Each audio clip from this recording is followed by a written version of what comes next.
Hello and welcome to Watkins Glen. This race was supposed to be on Lime Rock, but we decided to move over to Watkins Glen, the Cup version instead, and the reason is that Lime Rock is a very bumpy track and no one really, well, most of the participants didn't want to drive it, and Lime Rock is roughly a 50-second lap, and we felt it's a little bit short. This one is also short. The lap time is about 1:10, 1:11. So we felt this would be a little bit better. Unfortunately, during this weekend, we also have the Road Warriors series going on. As we see Matthias Norling here going a little bit off track during the qualification session. Road Warriors attracts a lot of drivers, so many of the regular drivers here are doing that this weekend instead, so we are only 8 cars, unfortunately. We have some changes in the regulations also. We have made the Cadillac a little bit more attractive, so for this race they have a full tank of fuel, which means that they can go all the way to the end without pitting for fuel. So we will probably see a Cadillac high up in the result list today. Also this track it's not a big disadvantage for the Cadillac, as many of the other tracks are. The Cadillac has a lot of engine and it's quite fast. As you can see here, we have Ricky James going up on the long straight, and he's now passing 250 kilometers an hour. That's 260 kilometers an hour, and reaches about 265 before he hits brakes, and that is about 6, 7, 8 kilometers an hour faster than the other cars. So, we're going to have a look first at the standings in the championship. So the standings after race 6 is as follows. We have Jürgen Petersen in 222 points, followed by Matthias Norling in 202 points, Tobias Czerny in 178, and Tobias is not with us today. He is doing the Road Warriors, I think it was. Elena Medvedeva is not with us either, 168 points. Johan Hallberg is here, and he's in 152 points. And we have Rick A. James here, as we just saw in the Cadillac, in 136 points, followed by Klaus Petersen in 114. Then we have Alex Czerny in 100 points. And after that we have Jonathan Taylor, David Costello, Tori Tesla, Andy Morgan, Jimmy Nilsson, Adam Atkinson, Dan Lenson, Jerry Servieux, Danny Resser, Jacob Groth, Marcus Castillo, Michael Johnson, and Angelo Amendola. So, when that's said, we are going over to have a look at the grid, which also is the result of the qualifying. So, we have in pole position yet again Jürgen Petersen, and he is closely followed here by Klaus Petersen. We have Matthias Norling in the BMW also, and on 4th position is Johan Hallberg in for GT. Rick James, as we looked at before, is in 5th qualifying position and 5th on the grid in the Cadillac, and we have Marcus Castillo in 6th position. So we're on the grid, and we have the lights on any moment here now. Jürgen has had big problems with getting off the line, but see here he gets off with a little bit of wheel spin, and well off the line, no problem there. So Klaus Petersen is in the 2nd, and in the 3rd we have Matthias Norling, followed by Johan Hallberg and Marcus Castillo and Rick James. We're going through T1 without any problems. Up the hill everything seems to be going well also. I talked to Klaus Petersen just prior to the race, and he told me that the qualifying lap that Jürgen got in, that gave him the pole position. He was using the draft on the long straight, so we're going to see here if Jürgen actually can keep up that speed. Klaus here has been doing unusually well. I think this is his best qualifying so far. I see also that Klaus has a new car paint. He has been using the John Player special cigarette brand paint earlier this or on in the previous races, so this one is new, I think.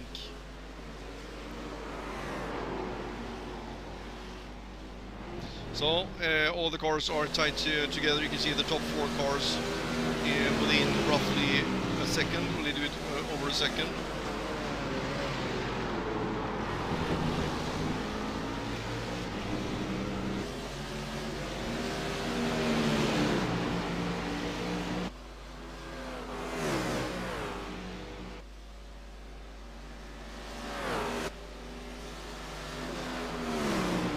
This track is a draft track, and it can make a big difference on top speed on the straight. You can give you an extra 10 kilometers an hour if you're lucky. So we're going to see some overtaking attempt on the end of that straight before the chicane. That is absolutely certain.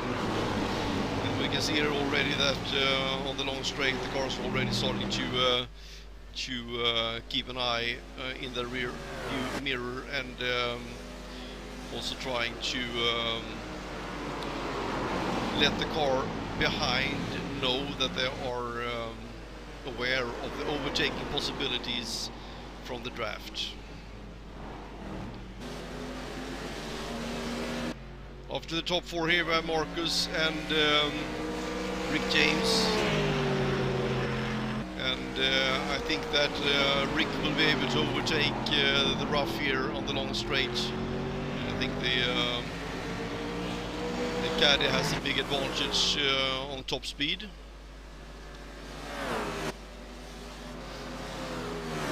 So we're on lap 3, and everything is still the same as in the first lap.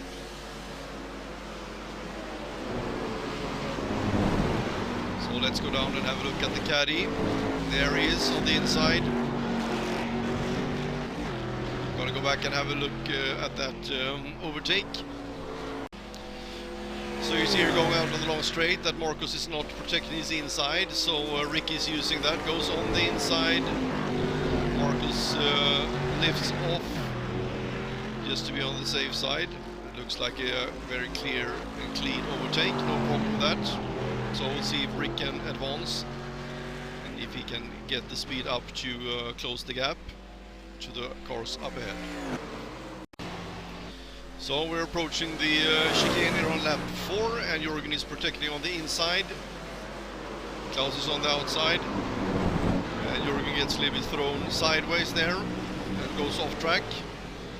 It looks like the car is undamaged, and he rejoins. So now the question is if he is close enough to get the draft on the long straight. It doesn't look like it. And if you lose contact here, it's very, very difficult to regain contact. So I'm sure that Jürgen will make an effort to do so. So we'll see how that goes. So we have Klaus Pedersen up in the lead, closely followed by Matthias Norling. And we are out on starting on lap 5 here.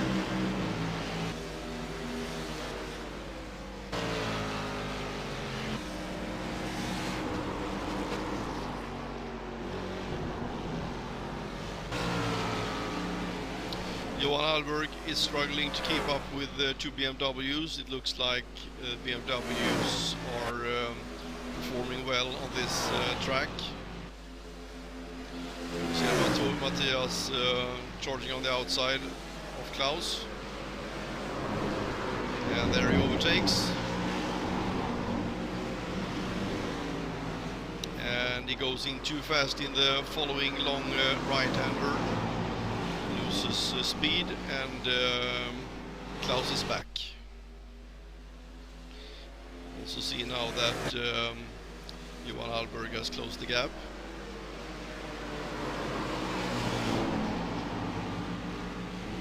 Unfortunately, the gap down to Jürgen Pedersen is about 4 seconds. So the draft starts somewhere around 1.8, 1.92 seconds, from what I've heard. See here, Jürgen did a lap time now, last is on 10.6, and Rick James on 1.11, so it's not that big a difference. Johan did a 1.10.8. Matthias, who had this little glided out a little bit on the long right-hander, is 1.11.2. So the lap times are around 1.10.5 to 1.11 roughly.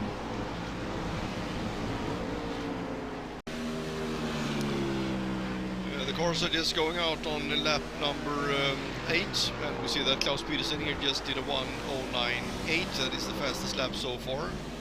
Matthias did a 1.10.2 and Johan a 1.10.5.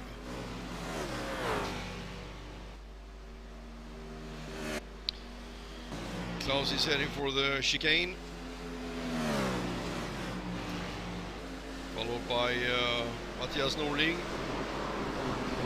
Johan Hallberg. Johan cut the corner there a little bit, got a little bit out of balance and spun. So let's see if he loses any positions. Yes, there is Jürgen. There is also James. Johan gets back out of on track. He's down to 5th position. See the wing there on the right side is damaged. So we'll see how much that affects his lap times. I'm gonna have a look at that on the following laps.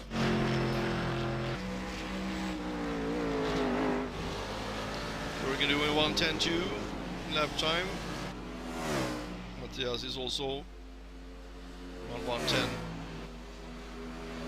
Klaus is doing one more lap in the 109s. Very good.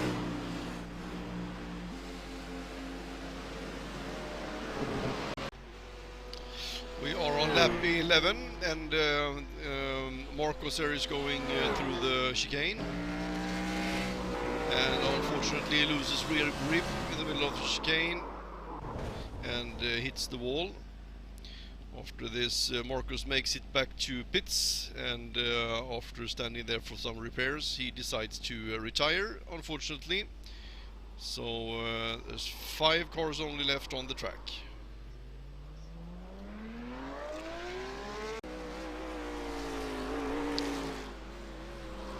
On lap 13, and I think that this is the earliest possible that you can do a pit stop and still make it to the end. I guess that Johan here has a plan. His lap times is about half a second slower than they should be, so I guess that he's hoping here to take fuel, doing a little bit of repairs, and then go back out and be a little bit more competitive for the remainder of the race. I think that is his plan. We see here there he got his rear wing fixed, and I think that he will fill up a full tank. Well, on to where the limit is at 45%, I think it is 52 liters.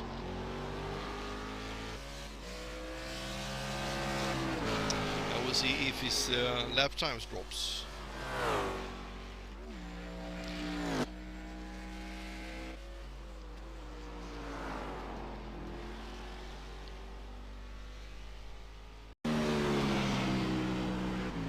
The leader is just about to go out on lap 18. It's been not so many things going on track. Distances have been kept. You see here that Klaus goes off track a little bit and loses exit speed out on the long straight, and Mattias is instantly right on his bumper.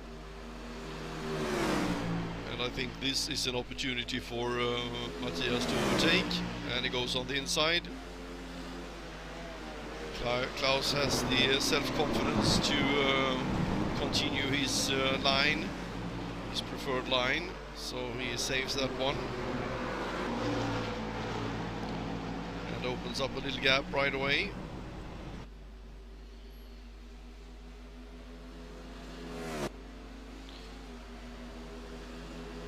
So soon back to the last corner here. Klaus goes wide and into the grass, and there for sure Mattias has overtaken. So now we will see if Klaus will be able to close this gap and retake that first position.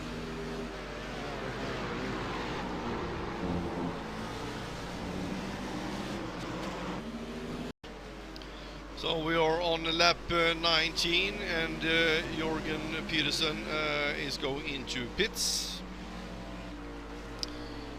And right when entering, he hits the speed limiter, but it is not getting engaged, so he is getting a penalty for speeding in pits. Also, there are some other troubles in the pitting. It looks like he takes way more fuel than he needs. Don't know if he didn't get that set correctly or if he did some miscalculations, so he stands here for much longer than he needs to, so he loses a lot of time.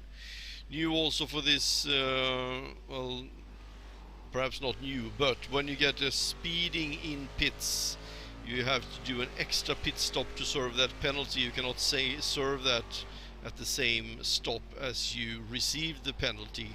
So after this he will have to go into pits again, so loses a lot of time. So it's his own fault, so not much to be said about that. Staying on the blimp view here, we now can see that right behind there is Mattias Norling, still up in the lead after taking that position away from Klaus.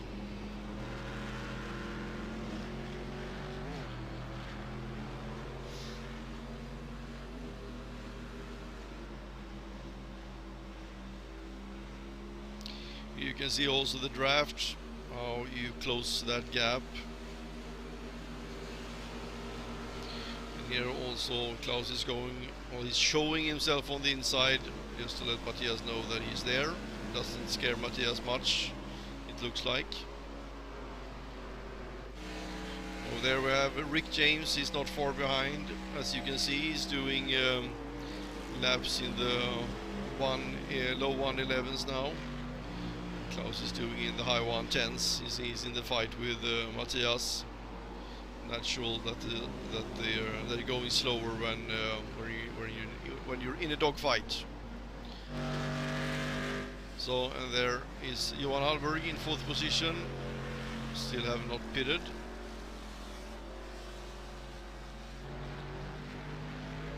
And there you see Jörgen Peterson going in for his penalty. So now he's more than 1 lap down.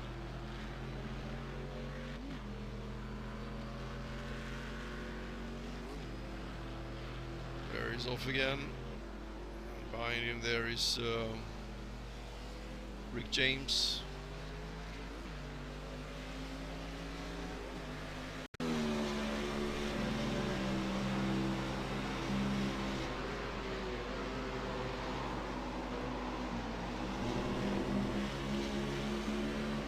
So here we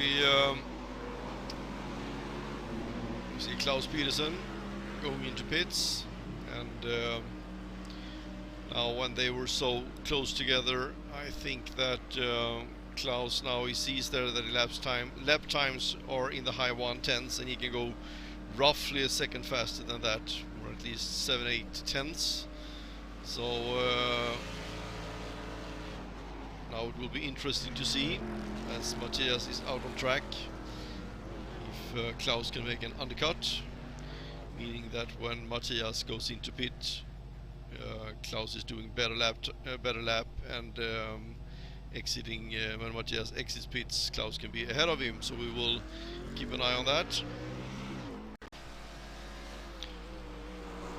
We're looking at Johan Hallberg here. He is on his lap 22, about to go out on his lap 23. And he loses grip in the rear, and he was just starting to get up the pace, so he crashes into the pit entrance and more or less gets stuck.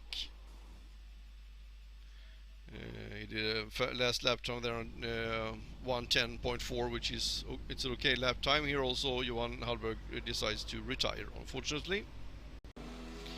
Mattias Norling is coming right after Johan's incident there and enters pit. And we're going to keep an eye on here now where Klaus is. So let's switch to the pit lane view. So here we are on the pit lane view, and we can see Mattias there entering pits, and it's Jörgen Peterson passing on the start-finish straight. That's Rick James. Next car coming around the corner there should be Klaus. And there he is. So this will be tight. So let's switch the view here and see how the exit goes. And this is going to be really tight. But it looks like, yes, Klaus is Klaus is ahead of Matthias, so that was very well done by Klaus. Did a good outlap and a good pit stop. Very well performed, Klaus. So what also happened while they were both pitting was that, as you saw before, that Rick James passed them both on the outside. And he's not going to do any pit stops, so he's actually in the lead right now. So, as we can see here, Rick James goes out on his lap 25.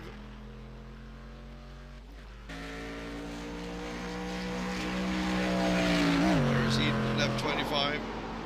And here is Klaus and Matthias, and they're also exiting their lap 25. So they're about 15 seconds behind, roughly.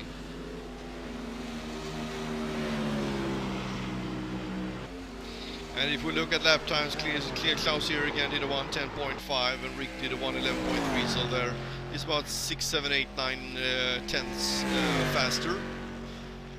At best a second. And we have about 10 laps left of the race, which means about 8 laps or so.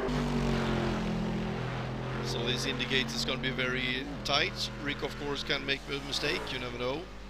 So it's not done yet, for sure. So I looked into the how long it's left of the race, and it's actually about 13 minutes, 13 laps left of the race, not 8. So there will still be time for the cars behind to catch up. We have Rick now in the lead, and Klaus and Matthias there is second and third. Jürgen Petersen, who is there right ahead of Rick, is in fourth.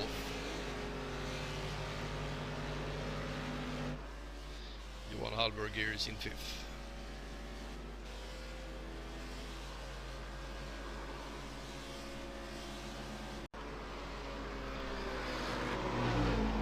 On lap 37, and Klaus Petersen is in second position still, but he has closed the gap to Rick James here. The gap is about 9 seconds. You can see here that Rick has gotten his lap times, improved his lap times. He's running in the 1:10s, sorry, in the 1:10s. And he's doing a 1:10.59. That's actually very good with that car. And Klaus here, roughly the same lap times, is not closing down anymore. Now the cars are getting the white flag indicating that this is the final lap, and the distance down to Matthias has increased. See here, Matthias did a 1:11.15. Roman is running in the 1:10s still, in fourth position, and there's Rick James in the lead on the final lap.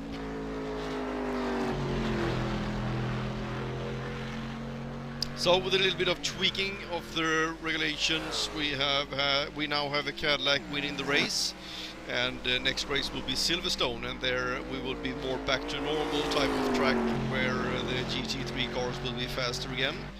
So this regulation will also be for Silverstone.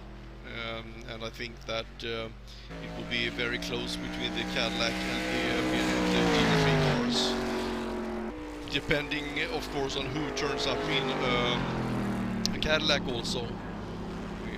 If any of the top drivers should appear, I think that it could be a very, very tough fight, which of course is fun.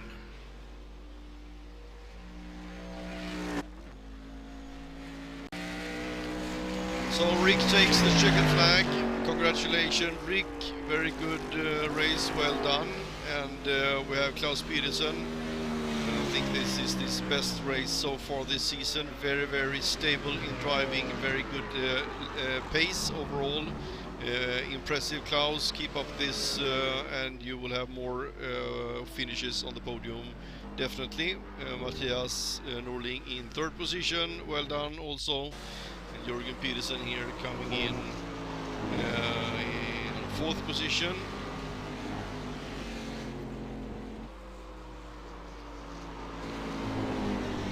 almost a whole lap down.